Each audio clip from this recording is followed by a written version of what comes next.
আসসালামু আলাইকুম। আজকের ভিডিওতে আমি আপনাদের সাথে আলোচনা করব যে ক্যাডেট কলেজের আবেদন কি ভুলের কারণে বাতিল হবে। তো অবশ্যই সম্পূর্ণ ভিডিওটি মনোযোগ সহকারে দেখলে আশা করি তাহলে সবকিছু বুঝতে পারবেন। তো আপনাদের যাদের ক্যাডেট কলেজের লিখিত এবং ভাইভা পরীক্ষার সাজেশনের প্রয়োজন হয়, আপনারা চাইলে স্ক্রিনে দেওয়া হোয়াটসঅ্যাপ নম্বরে আমার সাথে যোগাযোগ করতে পারেন। প্রথমে আপনাদের সাথে যে বিষয়গুলো আলোচনা করব, খুবই গুরুত্বপূর্ণ বিষয়, অর্থাৎ কী ভুলের কারণে আপনার আবেদন বাতিল হবে।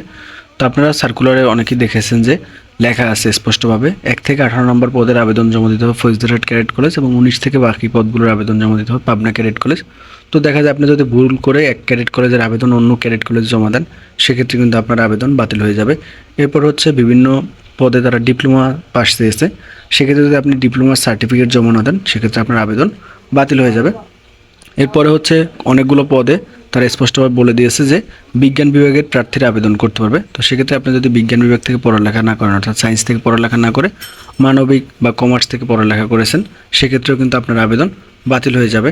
এরপরে হচ্ছে যদি আপনি ব্যাংক ড্রাফট বা পে অর্ডারের কপি জমা না দেন, সেক্ষেত্রে কিন্তু আপনার আবেদন বাতিল হয়ে যাবে। অর্থাৎ পে অর্ডারের মূল কপি যদি জমা না দেন, আপনার আবেদন কিন্তু বাতিল হয়ে যাবে। এরপর হচ্ছে যদি কোনো ধরনের কাগজপত্র আপনি আবেদনপত্রের সাথে জমা না দেন, দেখা যায় শুধু আবেদনপত্রটা জমা দিয়েছেন, কাগজপত্র জমা দেন না, আপনার আবেদন বাতিল হয়ে যাবে। যদি ছবি জমা না দেন, আপনার আবেদন বাতিল হয়ে যাবে। সকল কাগজপত্র দিয়েছেন কিন্তু আপনার যে আবেদন ফর্মটা সেটা আপনি দেন না, এই কারণে আপনার আবেদন বাতিল হয়ে যাবে।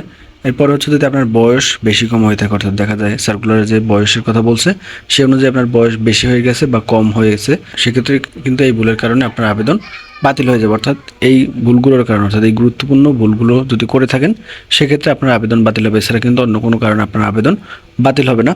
এবং যাদের আবেদন তারা গ্রহণ করবে, অর্থাৎ অ্যাকসেপ্টেড হবে, সেই সকল প্রার্থীদের কিন্তু SMS এর মাধ্যমে জানিয়ে দেওয়া হবে। অর্থাৎ পরীক্ষার কিছুদিন আগে কিন্তু SMS দেওয়া হবে এবং পাশাপাশি ক্যাডেট কলেজের ওয়েবসাইটে কিন্তু তাদের চূড়ান্ত নামের তালিকা প্রকাশ করা হবে। অর্থাৎ যাদের আবেদন মূলত গ্রহণ করা হবে তাদের নামের তালিকা ওয়েবসাইটে দেওয়া হবে। তো তখন মূলত আপনাদেরকে ভিডিওর মাধ্যমে পরবর্তীতে এই বিষয়ে জানিয়ে দেওয়া হবে।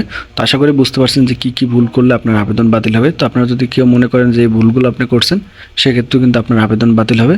যদি এই ভুলগুলো কেউ না করে থাকেন, সেক্ষেত্রে কিন্তু আপনার আবেদন বাতিল হবে না।